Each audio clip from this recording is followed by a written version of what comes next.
তো এইবার আমাদের দিদি কিন্তু বেরিয়ে পড়ছে না। বনুদের দেখে দেখে দিদিরও মনে কিন্তু অনেক দিন ধরে ইচ্ছা হয়েছিল, শুধু পারেনি হচ্ছে এই যে আমাদের সত্যি ভেরু দাদাটার জন্য গো, মায়ার বন্ধনে জড়িয়ে পড়েছিল। কারণ সব কাজ তো সেই করতো, শুধু কোনো রকম একটু রান্না চ্যাকচুক ব্যাস, এর বাইরে তো আর কিছু কখনো করেনি। কিন্তু এইবার যে মাথায় পাহাড় ভেঙে পড়বে, কি করে বাবা ভিডিও দেবে বলো তো?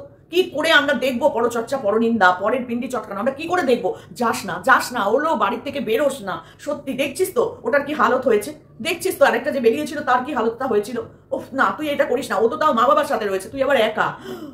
বাবারে বাবা, কি করে থাকবি? রান্না, ঘর মোছা, বাসন মাজা, তারপরে হচ্ছে ভিডিও করা, পোষ্যকে খাওয়ানো, চান করানো, রে বাবারে বাবা, না এত কাজ তুই করতে পারবি না। তারপরে জামা কাপড় কাচা, ওরে সর্বনাশ, 7 দিনে একদিন হলেও তো সেই বেরু কাজ তো। হ্যাঁ, বিছানার চাদর বালিশের ওয়ার, অবশ্য সেই 4 মাস 5 মাস বাদে বাদে কাজলেও কোনো ব্যাপার না তোর। কি করে থাকবি বাবারে বাবা? ওই বাড়িতে তো জীবনে কেউ কখনো যেতেই পারবে না, কারণ গন্ধ বেরোবে ঘর থেকে। এখানে তাও এত বড় একটা বাড়ি ছিল, লোকে তাও এই ঘরে বসলে ওই ঘরের গন্ধ পেতো না, বড় বড় ঘর। কিন্তু এখানে একটা মাত্র ঘর, সাথে বাথরুম পায়খানা কোথায় হবে তার কোনো ঠিক নেই। তুই এক কাজ কর বুঝলি, আমার বাড়ি চলে আয়। হ্যাঁ, তুই আমাকে তোর বাড়ি যেতে বলেছিলি, আমি কিন্তু তোর থেকে ভাড়া নেবো না, বিশ্বাস কর, 1 টাকাও ভাড়া নেবো না। শুধু তুই আর তোর পোষ্যর জন্য আমি আমার একটা ঘর খুলে দেবো, কারণ তুই আমার এত বড় উপকার করেছিস, লোকের কাছে আমাকে দালাল, তবে কি দোগলা, এই কথাটা আমাকে শুনিয়েছিস। তুই আমার বাড়ি চলে আয়, আমার একটা ঘর না ফাঁকা পড়ে থাকে, তুই বিন্দাস থাকবি আর আমাদের পেট এলাও, কোনো অসুবিধা নেই, তুই চলে আয়। তুই কোনো দিকে তাকাতে হবে না, তোর খাট আলমারি আনতে হবে না, দিয়ে আয় ওগুলোকে ভেরুকে, আমার বাড়িতে আছে বুঝলি, তোকে একটা খাট একটা আলমারি আমি তোকে দেবো, তুই শুবি, তোর জামা কাপড় রাখবি, কোনো অসুবিধা নেই, অত বড় ছাদ, রিলস বানাবি, কোনো অসুবিধা নেই, কেউ কিচ্ছু বলবে না। কিন্তু তুই যে বাড়ির থেকে বেরিয়ে যাচ্ছিস, ভেরুটার কি হবে রে? না, ভেরু কিন্তু এইবার বেঁচে গেল। এতক্ষণ পরিশ্রম করে বাড়িতে আসার পর সেই তোর ওই প্যান শুনতে শুনতে তিতি বিরক্ত হয়ে গেছে ছেলেটা। ওরও তো ইচ্ছা করে বল, একটু শান্তিতে ঘরের মধ্যে ঘুমোবে, শোবে, বসবে একটা দিন। তুই সেটা করতে দিসনি আজ পর্যন্ত।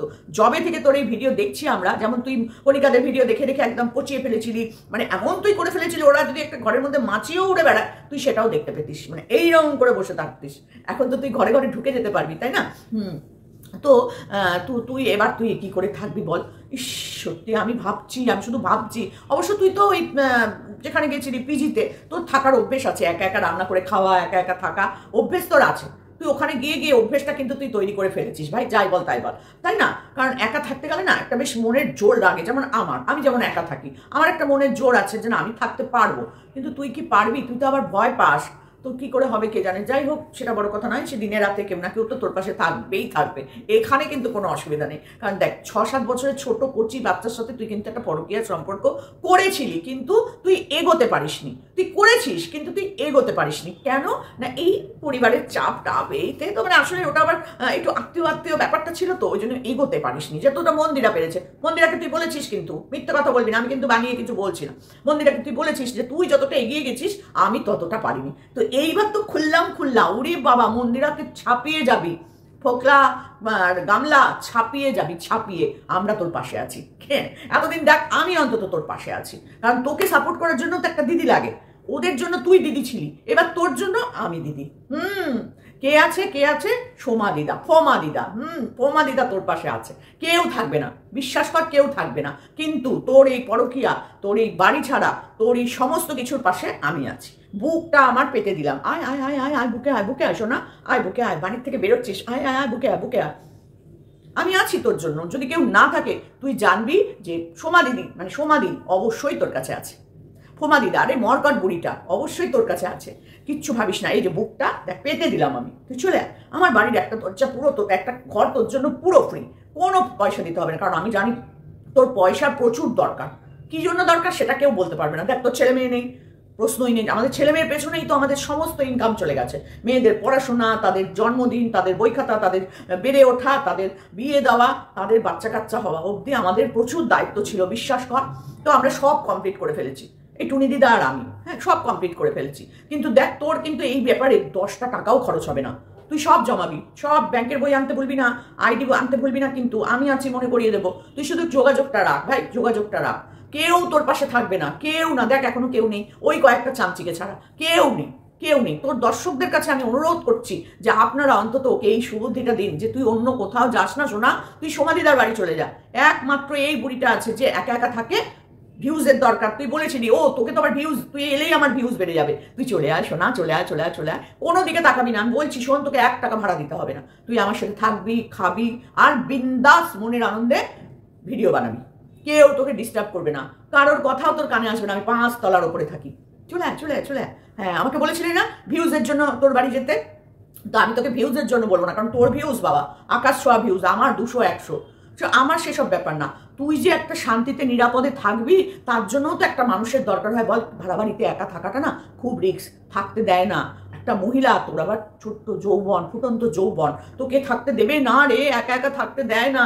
ভাড়া বাড়িতে একা থাকতে দেবে না, দেবেই না ঘর ভাড়া। এখন অনেক আইন কানুন নিয়ম শৃঙ্খলা হয়ে গেছে জানিস তো।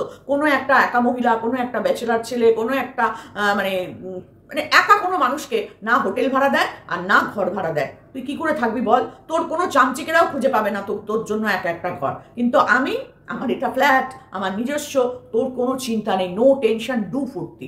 আর ওই যদি কেউ আসে, কেউ শুনছে না, শোন, কেউ শুনছে না, এই কান বন্ধ করো। যদি কেউ আসে আমি কাউকে বলবো না। আয় না, চলে আয়, কোনো অসুবিধা নেই, আমি আছি তোর জন্য, বুক পেতে দাঁড়িয়ে রইলাম তোর জন্য। Welcome, welcome to my world, Soma world. এটাই আমি নাম করে দেবো দরকার পড়লে পাল্টে। কোনো দরকার নেই আমার বেঙ্গলি ব্লগ বাই সোমা রাখার। কি আছে রে, কি আছে বেঙ্গলি ব্লগ বাই সোমা? কেউ দেখেই না, আমি দিয়ে দেবো ওয়েলকাম টু মাই সোমাজ ওয়ার্ল্ড। হ্যাঁ, আমি পাল্টে দেবো না, কোনো অসুবিধা নেই, তুই শুধু চলে আয়। কারণ দেখ, এই যে শ্বশুর বাড়িতে তুই এত অত্যাচারিত, এত নিপীড়িত, কিন্তু কোনোদিন আমরা চোখে দেখতে পাইনি, শুধু তোর মুখ থেকে শুনেছি। যেমন টুনটুনিটা শুনি, ও নাকি 5 বছর ধরে অত্যাচারিত, নিগৃহীত, মানে পরিত্যক্তা। এখন স্বামী পরিত্যক্তা, স্বামী আর তাকায় না। তোরও কিন্তু সেম, তুই থেকে এই অবস্থায় আছিস। সত্যি আমি চিন্তা করতে পারি না রে, তোকে তো এখান থেকে ভালোবেসেছিলাম না, দিলকার টুকরা মনে করেছিলাম। ও মা, তুই তো দেখলাম লাইন কার টুকরা। তো সেটা বড় কথা নয়, বড় কথা নয়, আমি সব ভুলে গেছি, আমি সব ভুলে গেলাম। তোর আজকের এই ব্লগ ভিডিও দেখে আমি সবটা ভুলে গেলাম। আমি পারছি না ঠাকুর, আমি কাঁদতে কাঁদতে, আমার বিশ্বাস কর আমি চা খাইনি, কারণ আজকে আমার নীল পুজো, আমাকে যেতে হবে পুজো দিতে, গঙ্গায় যাবো এখন। সত্যি বলছি, তুই বাড়ি ছাড়বি নীলের দিনে এই কথা বললি তুই। হ্যাঁ, তোর তো সন্তান, গপু তোর সন্তান নয়, তার মানে তুই বুঝতে পারছিস তো গপুকে নিয়ে তুই কতটা ছেলে খেলা করেছিস, তার ফল আজকে তোকে গৃহত্যাগ করতে হচ্ছে রে। গৃহত্যাগ করিয়ে দিল গপু তোকে। আমরা বলেছিলাম তোমাকে বদিবে যে গোকুলে বাড়িছে সে, আর গোকুল তুমি নিজে ঘরে নিয়ে এসেছো সোনা মা। কেকটা তুমি নিজে ওকে কোলে নিয়ে ডিমওয়ালা কেক তুমি খেয়েছো, তারপরেও জোর গলায় বলেছো ওটা নিরামিষ কেক ছিল। সেদিনই গপু জানে যে এর বাড়িতে আমি যদি ঢুকি একে গৃহ ছাড়া করেই ছাড়বো। এত বড় মিথ্যে কথা বলে আমাকে সে বাড়িতে নিয়ে যাচ্ছে, তাহলে তাকে বাড়ি ছাড়া যতক্ষণ না আমি করবো ততক্ষণ আমি শান্তি পাবো না। দেখলি গপু তোকে বাড়ি ছাড়াটাও করে দিচ্ছে। ঠাকুর, এ কি করলে তুমি? এ কি, যিনি গপু দিয়েছেন প্লিজ নিয়ে যান। এরপরে যে আর কি কি করবে গপু আমি জানি না, কারণ গপুর কথা মুখ থেকে পর্যন্ত বার করে না। পুজো দিয়ে দিলাম, স্বয়ং দিয়ে দিলাম, সন্ধ্যা দিয়ে দিলাম, দিয়ে যে কোথায় দেয়, কাকে দেয়, কিভাবে দেয়, ওই টিং টিং টিং টিং টিং টিং টিং টিং টিং টিং টিং টিং টিং টিং, ব্যাস, ওর বাইরে আর কিছু না। আর যখনই দেখি 90% সময় থালা গ্লাস বাটি উল্টানো। ঠাকুর খায় কখন? থালা গ্লাস বাটি উল্টানো, ওই থালার উপরে আবার গেঁদা ফুল, ঠাকুরের পাতে গেঁদা ফুল দিয়ে দিয়ে কি ঠাকুরকে খেতে দেয় ভগবান জানে। 2টো নকুলদানা আর একটা লজেন্স হচ্ছে আমাদের গপুর সারাদিনের খাবার। তো তাকে কি করবে বলো গপু? তাও তো গপু এতদিন ধরে অন্যান্য মাছ মাংস খাওয়ালো। ভগবান, আগে তো শুধু তেলাপিয়া তেলাপিয়া তেলাপিয়া তেলাপিয়া খেতে খেতে এমন তেল বেড়ে গেছে যে সেই তেল আর কমছে না। যাই হোক, আমি তোর জন্য আছি, কেউ থাকুক না থাকুক। অনেক অত্যাচার তোর উপরে হয়েছে রে, ভীষণ অত্যাচার হয়েছে তোর উপরে। আজকে একতলাটা পুরো ছেড়ে দিতে বাধ্য হয়েছিল এই শ্বশুর শাশুড়ি তোর উপরে। সত্যি আমরা তো গিয়েছিলাম, দেখেছিলাম কি অমায়িক মানুষ তোর শ্বশুর মশাই। কিন্তু দেখ, তুই থাকতে পারলি না এই বাড়িতে। দোষটা ওদের, তোর তো দোষ না। তুই তো ভালো সতী সাবিত্রী মেয়ে। 8 মাস আগেই তুই, মানে এসেই 8 মাসের মধ্যে তুই বুঝে গেছিলি ওরা কত খারাপ।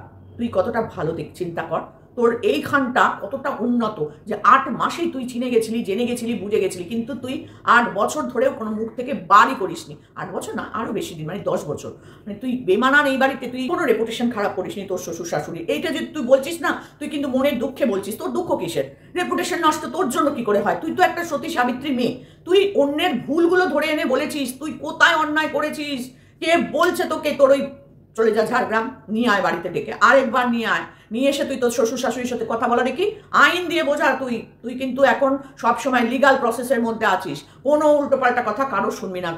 তুই হচ্ছিস এখন নিজেকে রেকটিফাই করে নেওয়া একটা মেয়ে। আর তারপরে তোকে যদি তোর শ্বশুর শাশুড়ি বলে তোর জন্য ওদের মান সম্মান নষ্ট হয়েছে, ছি ছি ছি ছি, কি ভুলভাল বলছে। আসলে বয়স হয়ে গেছে, বুঝলি, বয়স হয়ে গেছে বলে তোকে এরকম কথাবার্তা বলছে। না হলে এটা তো বলার কথা নয়। সংসারের প্রত্যেকটা জিনিসে তোর অবদান, সব কিছুতে তোর অবদান। এই যে বারান্দার সিঁড়িতে যে গ্রিল গেটটা লাগানো তোরই জন্য কি না, তোর ওই পোষ্য চার পেয়ে যখন তখন ফুটপাত করে যাতে উঠে না যায় তার জন্য ওই গেট বসানো। তাহলে বল, তোর অবদান কম? হ্যাঁ, শ্বশুর শাশুড়ির শ্বাসকষ্ট, তারপরে জেনে শুনেও তুই তোর এই পোষ্য বড় ছেলেকে নিয়ে এসেছিলি বাড়িতে। ভেবে দেখ একবার। আর এই বড় ছেলের জন্য কি না অশান্তি হলো তোর বাড়িতে, তারপরেও তুই কিন্তু সন্তান ছেড়ে যাসনি। তাহলে তাহলে তুই ভাব তুই সত্যি কিনা, তুই ভালো কিনা, তারপরেও পাড়ার লোক তোর সম্পর্কে বলবে ছি ছি ছি ছি ছি। মানে কিছু বলার নেই তোর পাড়ার লোকদেরকে, যে ওরা আসলে কি জানিস তো লোকের ভালো দেখতে পারে না। কিন্তু তুই দেখ সবসময় লোকের ভালোই চেয়ে এলি, সবসময় লোকের ভালো চেয়ে এলি। MSL দের পরিবারটাকে একদম শেষ করে দিলি, ভালোর জন্যই তো করলি, যা হয় ভালোর জন্য হয়। MSL দেরও ভালো হলো, ভালো করলি তুই। তাহলে বাপ, এই যে মন্দিরাকে নিয়ে এত কিছু বললি, বুক পেতে দেওয়ার পরেও দেখ বুকে লাথি মেরে দিল তোর। কি খারাপ মেয়ে, তোকে মারলো লাথি। সত্যি আমি সহ্য করতে পারছি না তোর এই কষ্ট, আমি মোটে সহ্য করতে পারছি না। এই টুনি দিদাকে বাদ দে তো, আমি আছি তোর জন্য। সোমা দিদা, ফোমা দিদা, মারকট বুড়ি তোর জন্য বুক পেতে মন খুলে দাঁড়িয়ে আছে। তুই চলে আয়, কোনো দরকার নেই। তুই মন খুলে এখানে ভিডিও করবি, বিন্দাস থাকবি, তোর চিন্তা নাই, তোর কোনো চিন্তা নাই। তোকে রেন্ট দিতেও হবে না। তুই আগে নিজের পায়ে দাঁড়া, মাটিটা শক্ত কর। এতদিন তো তুই ওই জল গরম করে করেই গেলি, জল গরম হচ্ছে না, জল গরম হচ্ছে না, জল গরম হচ্ছে না করলি। তুই এক কাজ কর, তুই একদম নির্দ্বিধায় শুধু পোষ্যটাকে নিয়ে চলে আয়। দুটো জামা কাপড় আনিস, কারণ আমার জামা কাপড় তোর গায়ে হবে না। কারণ দেখ তোর তো হচ্ছে লোটে, বরবটি, তারপরে হচ্ছে তোর ওই কচুল্লতি, এইরকম মার্কা ফিগার। কিন্তু আমার তো আবার দেখ, আমি কিন্তু বিশেষ কিছু খাই না, তাও দেখ, কিন্তু আমার জামা কাপড় তোর তো হবে না, তুই তো শাড়ি পরিস না, নাহলে আমি আমার শাড়ি টাড়ি সব তোকে দিয়ে দিতাম। কিছু ব্যাপার না। কি হয়েছে রে, একটা বোন আমার, তুই একটা আমার ছোট্ট সোনা বনু, আমি তোর সোনা দিদি। তুইও তো কারো সোনা দিদি ছিলি, বলতো তুইও তো কারো সোনা দিদি ছিলি। আজ থেকে আমি তোর সোনা দিদি, তুই আমার সোনা বনু। আমি এই দুঃখ রাখতে পারবো না। আমি কি যাবো, আমি কি দৌড়াবো শ্যামনগর থেকে তোর ওখানে? আমি ট্রেনে করে চলে যাবো, আমার চিন্তা নেই। আমি রাস্তা চিনি, আমি বাড়ি চিনি, কোনো অসুবিধা হবে না। কিন্তু তোর পাড়া চিনি না, মানে পাড়ার না নাম দাম জানি না। তোর ঠিকানাটা না সত্যি বিশ্বাস কর আমি জানতাম না। একটা ঠিকানা, লিগাল ঠিকানা দিতে গেলে তার সবটা জানতে হয়, তার এই পিনকোড, তার থানা, তার পোস্ট অফিস সব জানতে হয়, পাড়ার গলির নাম, শ্বশুরের নাম সব জানতে হয়। আমি কিন্তু সেটা জানতাম না। দেখ তারপরেও তুই আমাকে এরকম ভাবে লোকের কাছে ছোট করেছিস। যাক গে, আমি তোকে সবটাই ক্ষমা ঘৃণা করে দেবো, শুধু তুই আমার বাড়ি চলে আয়, বুঝলি তো? কোনো দিকে তোকে তাকাতে হবে না। তুই তো লোকের কাছে, তুই তো আবেদন করছিস তোমরা আমাকে ঘর দেখে দাও, তো আমি আছি কিসের জন্য? তোর সোনা দিদি, হ্যাঁ সোনা দিদি আছে তো, তোর মার থেকে বড়, তাহলে তুই সোনা দিদা বলবি আমায়, কোনো অসুবিধা নেই। তুই দিদা তো আমি আছি, আমি তো এমনিই দিদা, আমার তো দুটো নাতনি আছেই। না হয় তুই হলি, কি আছে, নো প্রবলেম। দেখ তোর দর্শকরাও কিন্তু ভীষণ খুশি হবে যে সোমাদির মতন একটা মানুষের কাছে তুই এসেছিস, কারণ আমি তোকে যত্নে রাখবো, যত্নে। তুই দেখ সোনা বনুকে তোর বাড়িতে রাখতে পারিস নি। সোনা বনু হা হা হা হা করতে করতে সেই চলে গেল মারিয়ার বাড়িতে। কি তুই দিদি হলি বল দেখি, কি তুই দিদি হলি? সোনা দিদিটা তুই কি করে হলি? আর আমি দেখ এত কিছু আমাকে বলেছিস, এত কিছু আমাকে নিয়ে করলি, জিদিটাও করে এলি, তারপরেও দেখ তোকে আমি এইখানটা, হ্যাঁ এই জায়গাটা, এরকম জায়গাতে তুই মন্দিরাকে রেখেছিলি, আমিও তোকে এই জায়গাটায় রাখলাম। শুধু এদিকে না, আমি এদিকেও তোকে রাখবো, একবার এদিকে, একবার এদিকে, একবার এদিকে, একবার এদিকে। তোকে আমি জড়িয়ে ধরে রাখবো, কেউ তোকে আমার থেকে আলাদা করতে পারবে না। ভেরু 5 তলা উঠতেও পারবে না। তুই ছাড় তো ওসবের কথা, অনেক তোকে কষ্ট দিয়েছে, নির্যাতিত। তুই 10 বছর ধরে নির্যাতিত, আর এই টুনটুনি 5 বছর ধরে নির্যাতিত। আমরা সবটা জানি। যেমন টুনটুনি নির্যাতিত কোনোদিন দেখাতে পারেনি, প্রমাণও করতে পারবে না, সেরকম তুই যে নির্যাতিত তুইও প্রমাণ করতে পারবি না। তোদের বুক ফেটে যায় রে, তোদের মুখ ফাটে না, কিন্তু তোদের যা মুখের বাবা বলি, সে আর আমরা আর জানতে চাই না। আমি তো ভুলেই যেতে চাই, আমি তো সবটা ভুলে যেতে চাই। তোর আজকের ভিডিও ভ্লগ চ্যানেল দেখার পর নিজের মুখে বলেছিস যে এরকম কেউ নেই যে তোকে তোকে দেখে তার চ্যানেলের স্বার্থে তাকে নিতে চাইবে। আমি আছি। তুই তো বলেছিস ভিউজ না হলে তুমি আমার বাড়ি চলে এসো, আমি তোমার বাড়ি যাবো। কবে ফ্রি থাকবে বলো? আরে আমি সবসময় ফ্রি, বিশ্বাস কর। সেই ভিডিওটা কিন্তু আমার কাছে ডাউনলোড করে রাখা আছে। তুই বলেছিস যেদিন তুমি ফ্রি থাকবে সমাধি তুমি আমায় বলো, আমি চলে যাবো তোমার বাড়ি। তুই আয় শোনা, আয়। আমি বুক পেতে দাঁড়িয়ে আছি। তোর এই কষ্ট, তোর এই চোখের জল, বিশ্বাস কর আমি একদম দেখতে পাচ্ছি না। আমার চোখ দিয়েও জল পড়ে যায়। আমি কারোর দুঃখ দেখতে পারি না। আমি সবাইকে বলি আমার দরজা তোমাদের জন্য খোলা, আর তোর জন্য 5 তলার থেকে নিচে নেমে গিয়ে আমি দাঁড়িয়ে থাকবো। আমার কষ্ট হোক, কিন্তু তোর কষ্ট আমি সহ্য করতে পারবো না। 5 বছর ধরে তুই কি না সহ্য, 10 বছর ধরে তুই কি না সহ্য করেছিস, কি না সহ্য করেছিস। সত্যি ওই বুড়ো বুড়ি দুটো তোকে কি অত্যাচার করেছে রে, কি অত্যাচার করেছে। তুই কি এরকম হয়েছিস কি এমনি এমনি? তুই তো আগে এরকম ছিলি না। যখন তুই শুরু করেছিলি কি সুন্দর করার চেহারা ছিল তোর, কি সুন্দর মাংস এত এত খেয়ে নিতে পারতিস। এখন দেখ, তুই 3 বেলা ভাত খাস, সেটা ঠিক কথা, কিন্তু মন থেকে কি খাস? চোখের জল ফেলতে ফেলতে খাস। আমি জানি তোর ভীষণ কষ্ট ভেতরে, সেরকম আমারও তো অনেক কষ্ট আছে। আয় না, দুজনে মিলে বসে একটু গল্প করি। আমারও তো গল্প করার কোনো লোক নেই। তুই চলে আয়, আমি তোকে বলছি নির্দ্বিধায় চলে আয়। কোনো কথা আমি মনে রাখিনি, রাখবো না। আমি যাওয়া রেখেছিলাম, আর রাখবো না। তুই বলেছিস এই মুহূর্তে, তোর ভিডিও দেখে আমি দেখলাম যে তুই বলেছিস কোনো ক্রিয়েটার তার সাথে নাটক তোকে রাখবে না, কিন্তু আমি একমাত্র এই সোমাদিদা, এই ফোমাদিদা, আলকাতরা বুড়ি, লুঙ্গি বুড়ি, তোর জন্য একদম বুক পেতে দাঁড়িয়ে আছি। চলে আয়। আর কিছু শুনতে চাই না, আর কিছু বলতে চাই না। তুই আমার বাড়ি চলে আয়। কোনো পোষ্যের জন্য কিচ্ছু হবে না। আমার ফ্ল্যাটে, আরও দুটো বাড়িতে পেট আছে, পেট এলাও, কোনো অসুবিধা নেই। আমার ফ্ল্যাটের মানে আমার ঘরের ওপরেই বিশাল বড় একটা ছাদ, তোর যতক্ষণ খুশি তুই সেখানে ঘুরবি ফিরবি, পেটকে ছেড়ে দিবি, কোনো ব্যাপার নেই। আয় আয় শোনা, আয় শোনা, আয় আমার বুকে আয়। কেউ তোকে এইভাবে ডাকবে না রে, কেউ তোকে ডাকবে না। তারপরেও তুই আমার নামে কত কথা বলেছিস বলতো? হ্যাঁ বলেছিস কমিউনিটিতে দিবি, কেন তুমি মন্দিরের এমএসএলদের বাড়ি গেছো, কেন তুমি বড় চ্যানেলের পা ধরতে গেছো? আমি তো আছি, আমার সাথে তুমি থাকো, আমি তোমাকে কমিউনিটিতে দেবো, আমার সাথে থাকো, তোমার চ্যানেল গ্রো হয়ে যাবে। আয় না শোনা, আয় আয় আয় আয়। আর কেউ না ডাকুক, আমি বুক পেতে মন খুলে তোকে ডাকলাম।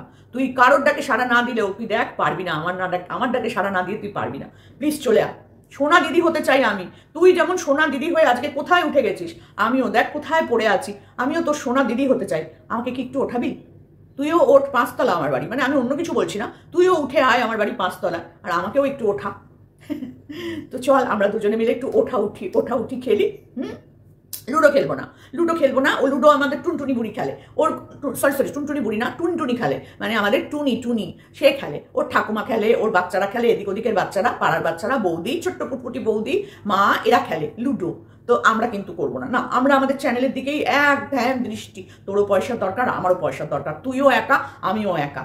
আয় আয় শোনা, আয় কোলে আয় আমার, আয় শোনা, আয় আয় আয়। এরপরে আর কিছু আমার বলার নেই, এবার তোর ব্যাপার, তোর উপর ছেড়ে দিলাম আমি।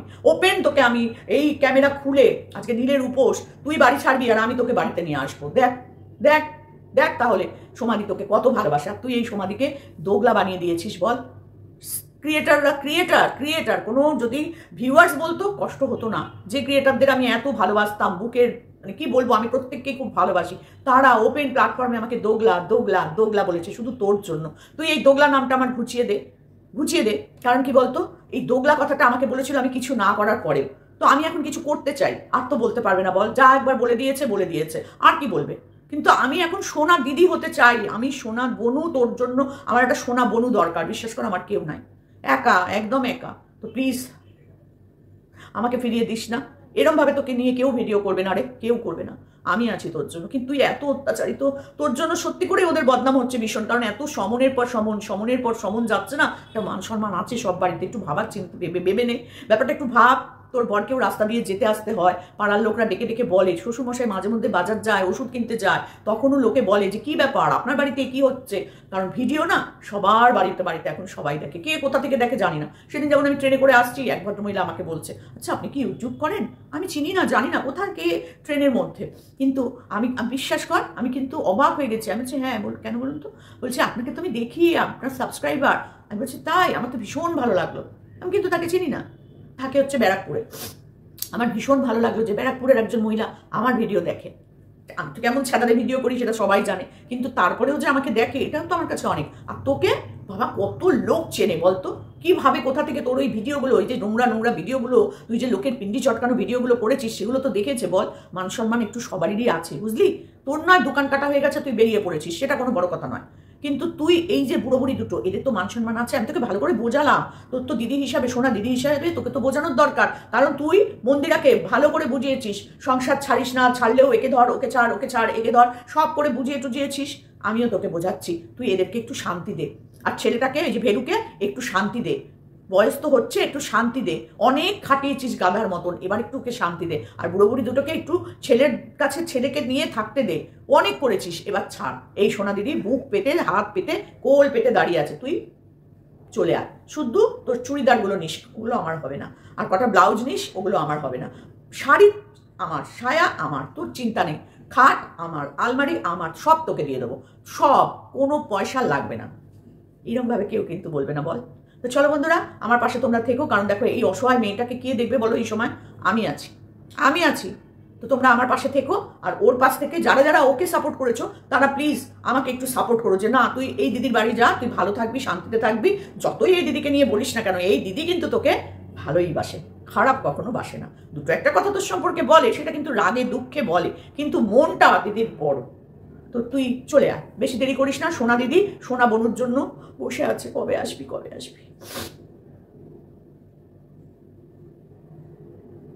আর কিছু বলার মতো আমার ভাষা নেই গো, এত কষ্ট পাচ্ছি, তোমাদেরকে কি বলবো।